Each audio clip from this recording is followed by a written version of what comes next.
السلام علیکم طلباء، کیسے ہیں آپ؟ امید ہے آپ سب خیریت سے ہوں گے۔ میں ہوں قاسم ترابی، آپ کا استاد۔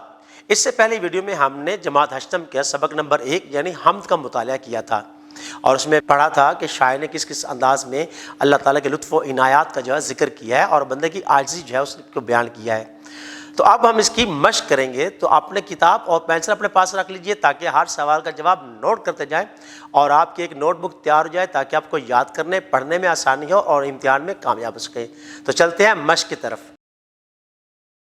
عزیز طلباء، اب ہم وہ مشق حل کرتے ہیں۔ ظاہر سی بات ہے، جو سبق ہم پڑھتے ہیں اس کے اختتام پر ایک مشق دی جاتی ہے، ترتیب دی جاتی ہے، جس میں مختلف سوالات وہ پوچھے جاتے ہیں تاکہ یہ جان سکے کہ جو سبق طلباء نے پڑھا ہے وہ انہیں یاد بھی ہے، ازبر ہے یا نہیں ہے، کیا وہ اس سبق سے متعلق پوچھے گئے سوالات کے جواب دے سکتے ہیں کہ نہیں۔ تو چلتے ہیں مشق کی طرف۔ سوال نمبر 1 ہے، میرا ہر سانس تیرا ادا کرتا ہے احسان، خراج عقیدت، بدلہ شکر۔ درست جواب ہے شکر۔ خدا کی رحمتیں دیتی ہیں آواز، دولت مندوں کو، فقیروں کو، عقل مندوں کو، گنہ گاروں کو۔ درست جواب ہے گنہ گاروں کو۔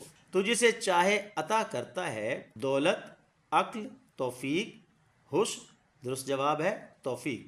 سینہ سنگ سے جب کھلا کرتا ہے پھل، پھول، بیج، کانٹا۔ درست جواب ہے پھول۔ تجھے دور سمجھنے والا بڑا ہے عقل مند، نادان، جاہل، بے وقوف۔ درست جواب ہے نادان۔ سوال نمبر 2 ہے، کالم الف کو کالم بے سے ملا کر اشعار مکمل کیجئے۔ تیرا بندہ تیری توصیف و ثنا کرتا ہے، میرا ہر سانس تیرا شکر ادا کرتا ہے، رحمتیں دیتی ہیں آواز گنہ گاروں کو، یہ کرشمہ بھی تیرا عفو کیا کرتا ہے، تیرے الطاف کسی کے لیے مخصوص نہیں، تو ہر ایک چاہنے والے کی سنا کرتا ہے، ہر کوئی تو تیری جانب نہیں راغب ہوتا، تو جسے چاہے یہ توفیق عطا کرتا ہے، بڑا ناداں ہے تجھے دور سمجھنے والا، تو رگے جاں سے بھی نزدیک رہا کرتا ہے۔ سوال نمبر 3 ہے، دیے گئے سوالات کے مختصر جوابات تحریر کیجئے۔ شاعر اللہ تعالیٰ کی توصیف و ثنا کیسے بیان کرتا ہے؟ شاعر ہر ایک سانس سے اللہ تعالیٰ کی توصیف و ثنا بیان کرتا ہے اور اس کی تقدیس بیان کرتا ہے۔ شاعر کی صبح کا آغاز کیسے ہوتا ہے؟ شاعر کی صبح کا آغاز اللہ تعالیٰ کی بارگاہ میں سجدہ ریز ہو کر ہوتا ہے، یعنی وہ اللہ تعالیٰ کی عبادت کرتے ہوئے صبح کا آغاز کرتا ہے۔ پیدا کرنے والا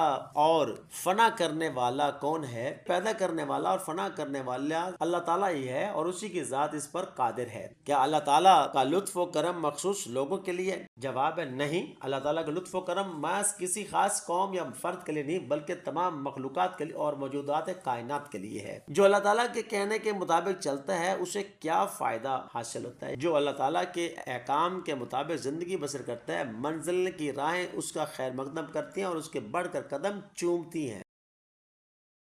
سوال نمبر 4 ہے، دیے گئے سوالات کے تفصیلی جوابات تحریر کیجئے۔ اساتذہ کرام تختہ بورڈ پر تفصیلی جوابات لکھیں، کاپی پر نقل کروائیں تاکہ بچے بار بار پڑھیں، یاد کر سکیں اور لکھنے کے قابل ہو سکیں۔ زبانی اظہار، حمد کے پسندیدہ اشعار یاد کر کے اپنے ہم جماعتوں کو سنائیں اور ان کے اہم نکات پر گفتگو کیجئے۔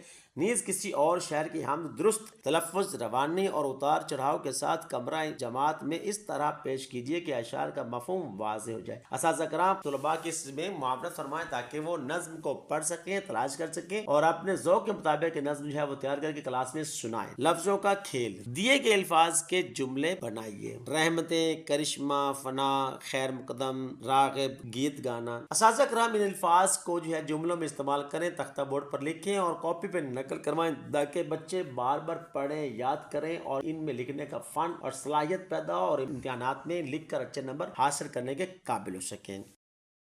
زبان شناسی، جب ہم کوئی لفظ بولتے ہیں تو اس سے متعلق الفاظ بھی ہمارے ذہن میں آ جاتے ہیں۔ یہ الفاظ متلازم الفاظ یا گروہی الفاظ کہلاتے ہیں۔ مثال کے طور پر سکول کا لفظ بولتے ہی ہمارے ذہن میں طالب علم، کتابیں، استاد، پڑھائی وغیرہ جیسے الفاظ آتے ہیں۔ یہ تمام الفاظ یا لفظ سکول کے متلازم الفاظ یا گروہی الفاظ کہلاتے ہیں۔ متلاطم الفاظ، دیے گئے الفاظ کے 4 متلاطم الفاظ تحریر کیجئے۔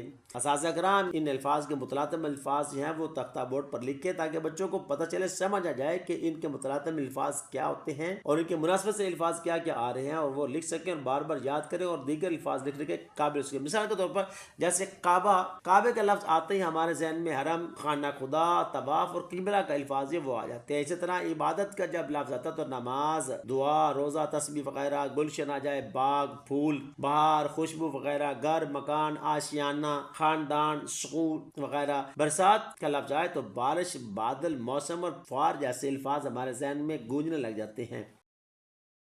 تخلیقی لکھائی، فن تشریح، اشعار کی تشریح کرنا ایک فن ہے۔ اشعار کی تشریح کرنے کا مطلب ہے اشعار کو وضاحت کے ساتھ نثر کی صورت میں بیان کرنا۔ تشریح کے عمل میں شعر کے پوشیدہ مفہوم کو کھول کر بیان کیا جاتا ہے۔ اشعار کے مشکل الفاظ ہو بہو بیان کرنے کے بجائے ان کے معنی بیان کیے جاتے ہیں۔ تشریح کرتے وقت جہاں ضرورت ہو قرآنی آیات، احادیث یا کسی اور شاعر کے شعر کا حوالہ پیش کیا جا سکتا ہے۔ سوال نمبر 8 ہے، ہر شعر کا الگ الگ حوالہ دیتے ہوئے حمد کے اشعار کی تشریح کیجیے۔